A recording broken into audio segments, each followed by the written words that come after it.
All right, my name is Possible, and I will be your tutor for today.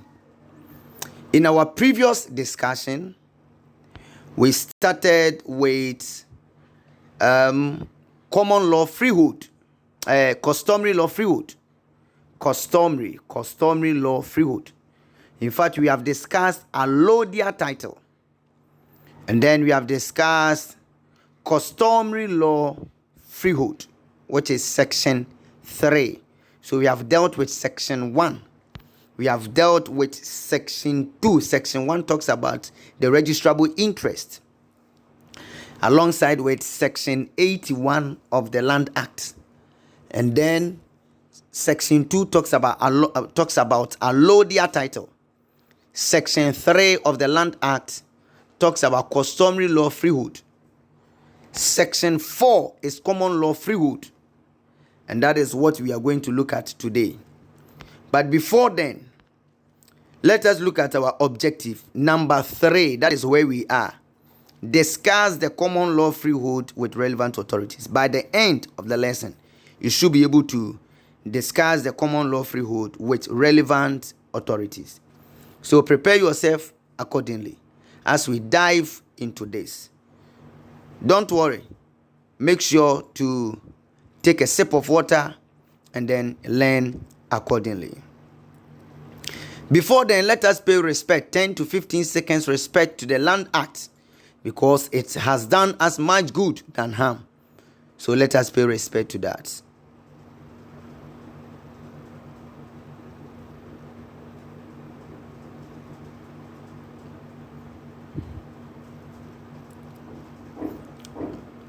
All right, so that is how it is. So quickly, we are going to the customary law, common law. Forgive me, the common law freehold. The common law freehold. Common law freehold.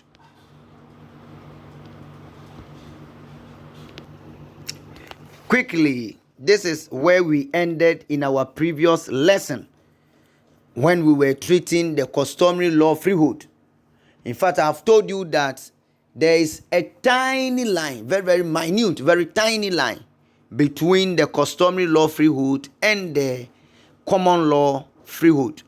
And then I made reference to Article 11, Clause 2, of which I was saying that the common law of Ghana includes customary law. So that is how it is. So we are going to look at the common law freehold, Section 4 of the Land Act.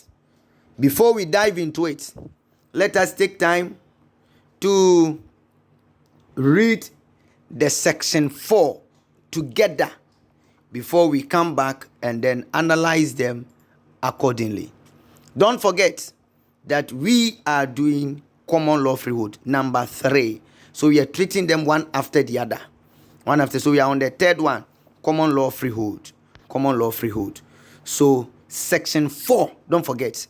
Section 4. Let us read it together. We are reading it together. Section 4 talks about common law freehold. A common law freehold arises from a transaction. Another transaction is underlined. From a transaction to which the rules of law, generally known as common law, are applicable. Okay, we come back and analyze it. Section 4, subsection 1A are applicable and is of perpetual duration. Or for any other uncertain duration.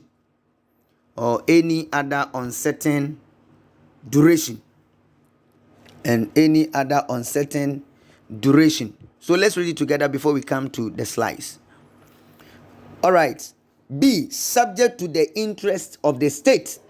Subject to the interest of the state. The jurisdictional and cultural rights of the stool or skin or clan or family which holds the allodial title. C, is held free from obligations to any other persons. And D, inheritable and alienable and alienable.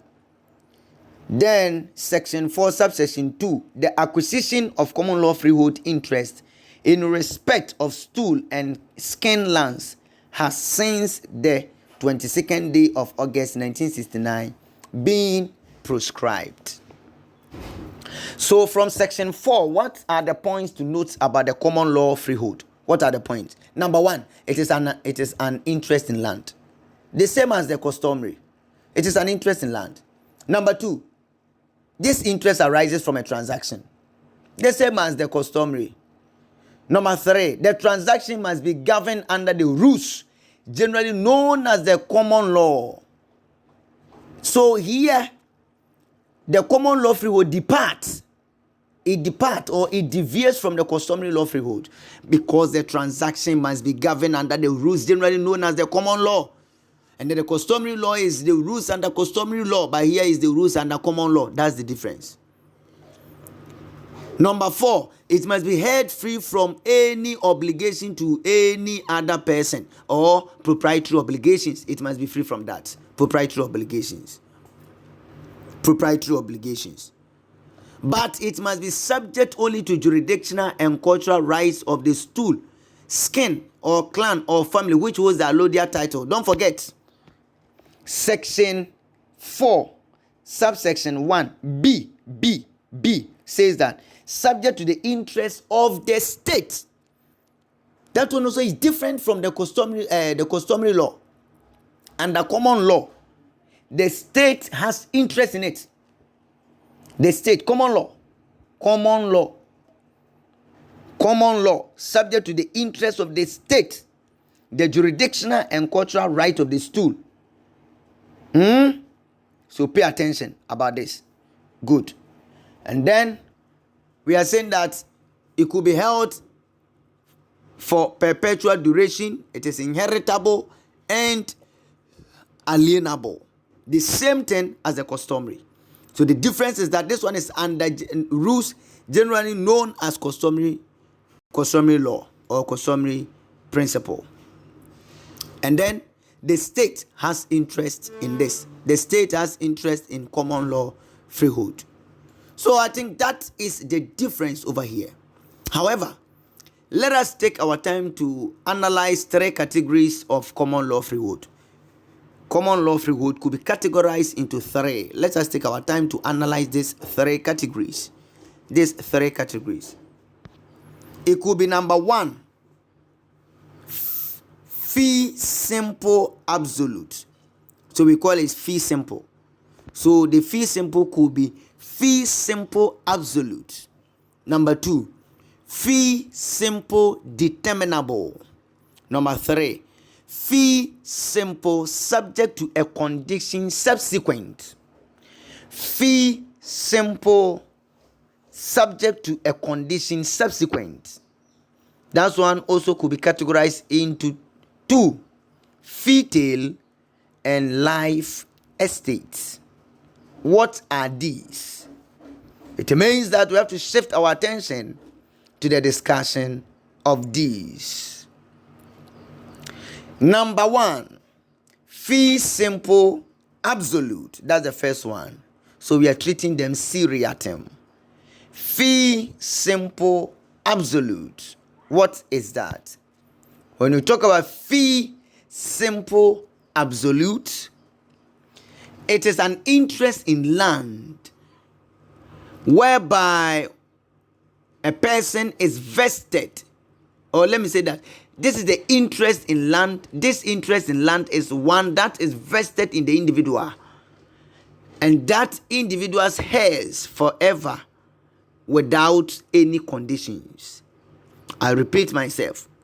When you talk about fee simple absolute, it's an interest in land whereby an individual is being vested with the power and the authority, with the interest. And then that individual has the interest forever without any condition. I repeat myself for the last time. Fee simple absolute. This interest in land is one that is vested in the individual. And that individual's heirs or becomes the owner forever without any conditions. So fee simple, absolute, without any condition. Absolute. He becomes the owner forever. He bought it. He bought the land. It is like the customary law. You bought it. But you bought it under the concept of customary law practices. Contract, agreement, consideration, all these ones are present. So we treat it under customary law practices. The next one is fee simple determinable. Don't forget, that is number 2. Fee simple determinable. So let us talk about what fee simple determinable means. But do not forget that the fee simple absolute, this interest in land is one that is vested in the individual, and the individual becomes the owner or has the interest forever without any condition. So the individual becomes the owner forever without any condition. The next one is fee simple determinable. When you talk about fee simple determinable, this interest is also not constrained by time. It is not constrained by time. Generally, it is an interest that is to be held. It is an interest that is to be held forever. Listen to it. It is an interest that is to be held forever. However, the holder of such an interest may lose it upon the occurrence of a specific event. Upon the occurrence of a specific event. So fee simple determinable. Something is determining whether you hold it forever or not. Fee simple determinable. Something is determining it. It is based on a condition. Example is where a person acquires the fee simple in a land for the specific purpose of using the land for farming, and there is a condition that the holder of the land may have the land forever, so long as he continues to use the land for farming. In that circumstances, if the land is used for any other purpose other than the farming, the fee simple shall be terminated. So the fee simple, remember that whether it is fee simple absolute or fee simple determinable or fee simple the other one, all of them falls under fee simple. So it's the divisions of fee simple. So if I say fee simple, don't be confused. It's the fee simple which has been categorized into 3. So fee simple determinable, we are saying that yes, it will continue to be yours, but you will lose it upon the occurrence of a specific event. So probably I'm giving you land, you are buying land from me, or I'm giving you land, and then I tell you that okay, you are only using it for farming activities or crop farming or plant growing. So you could only be using it for that. You can't use it for animal farming or animal husbandry or something like that, or you can't use it for any other activity. So be using it for farming. So at the moment you use it for other purpose, automatically, listen to the word I'm using, automatically, please, I repeat myself, automatically, so you can even include this one in the explanation. Automatically, the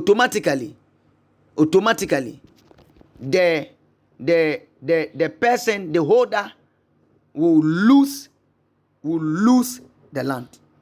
Will automatically lose the land, and the land will go back to the grantor. So the grantee will lose the land, and then it will go back to the grantor. Don't forget this. Automatically, outright, you will lose it. The next one is the fee simple subject to a condition subsequent. Fee simple subject to a condition subsequent. So it means that a condition that will come later will determine whether you hold it forever or not. It is different from the fee simple determinable in the sense that fee simple determinable, it is automatic or it is an outright. The holder or the grantee, when you talk about grantee, the person to whom we have given, grantee, the one who received, will lose it automatically. He goes against what was agreed on. Remember, it is under common law. So common law, we deal with agreement, contract, like those stuffs. I hope you are getting it. So automatically that person will lose it. But let us look at this one. This one is not automatic. This is also an interest, which is January of perpetual duration. Yes, like the customary law, it is perpetual duration. And then like the fee simple determinable perpetual duration. However, in the creation of such an interest, the allodial title holder may include a particular clause. So a particular clause is underlined. A particular clause is underlined. So the allodial title holder could include a particular clause in the conveyance that will give a right to the allodial owner to re-enter the land upon a breach of a condition. So re-enter the land upon a breach of condition is underlined. So when there is a breach of condition that we put in the agreement, when you breach that condition, automatically, it is not automatically, but the allodial title holder will decide to either take it or not. But the fee simple determinable, that is the determinant. So when you go against it, automatically you have lost it. Now, example of this one is means like a allodial title holder selling his land to you, and then he says that you can use the land for any purpose except for galamsey. Except for galamsey. So when he sees you using it for galamsey, he can either approach you to take additional money, or can say that, well, because you have used it for galamsey, our agreement, our contract has been repudiated. It has been rescinded. It has come to an end. So that is all. So that is how it is. Remember that the tiny difference is that under fee simple determinable, it is automatic termination. But under the fee simple subject to a condition subsequent, it is not automatic. He will now decide whether to, and then the procedures he will use to come and claim it. So that is the only difference. That's the only difference. Now, it is important to note that a breach of the condition subsequent shall not automatically terminate the interest of the grantee in the land, as in the case with the fee simple determinable. I think I've placed emphasis on it. With this fee simple subject to condition subsequent, the grantee may also lose his or her interest if the grantor, the person, the allodial title, the grantor, exercises his power of termination or re-entry in accordance with the terms and clauses in the conveyance. Don't forget that. So still on the differences between simple, determinable, and still fee simple determinable and the fee simple subject to a condition subsequent. Still on it. Let us look at say Dennis Dominic Ajay, D.D. Ajay, and his book, Land Law, Practice and Conveyancing in Ghana. Land Law, Practice and Conveyancing in Ghana. He said that fee simple determinable is a perpetual interest. Yes, the other one also is a perpetual interest. And the grantee, the person who is using it, the receiver, shall lose that grantee's interest where a specific provision in the conveyance is breached. I think it's the same thing. So, but you shouldn't forget the automatic.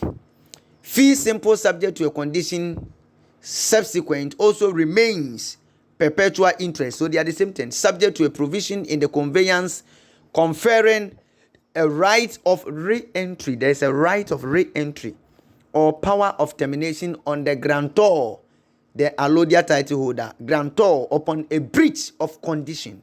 Upon a breach of condition. That one there, you write it, you underline it. Upon a breach of condition. A breach of any condition will not automatically terminate the grantee's interest as pertains in fee simple determinable. So in fee simple determinable, it is automatic termination, but in the fee simple subject to a condition subsequent, it is not automatic. It is not automatic.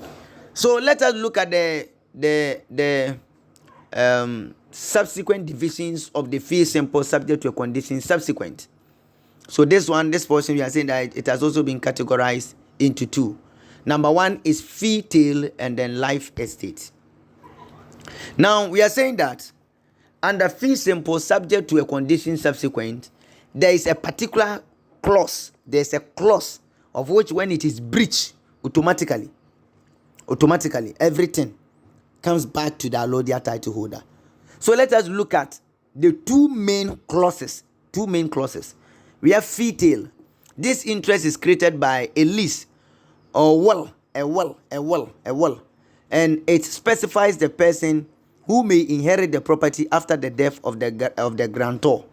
So it means that the allodial title, the grantor, the one giving the land, could include it in the condition that in my absence, when I die, my firstborn is the one who is supposed to become the owner. My lastborn is the one who is supposed to become the owner. Or the next kin is the one who is becoming the owner. I hope you are getting it. Nice one. So, and then we have the life estate. This interest in land is limited to the life of the grantee or any other person specified by the grantor. Life estate, there could be another clause in the land that, well, once you are alive, I will give you the land till you are like, as long as you are living, I will give you the land. You will be using it. But when you die, you cannot transfer it to your children. It is my land. It will come back to me. So I'm giving you that one. Sometimes possibly someone is 50 years or 60 years. So you want to give it to the person. You enter into agreement with the person. You give it out. Because you know that the person just need it for a few years for his or her life. And then at the moment the person dies, the land comes back to you. So we have the fee tail.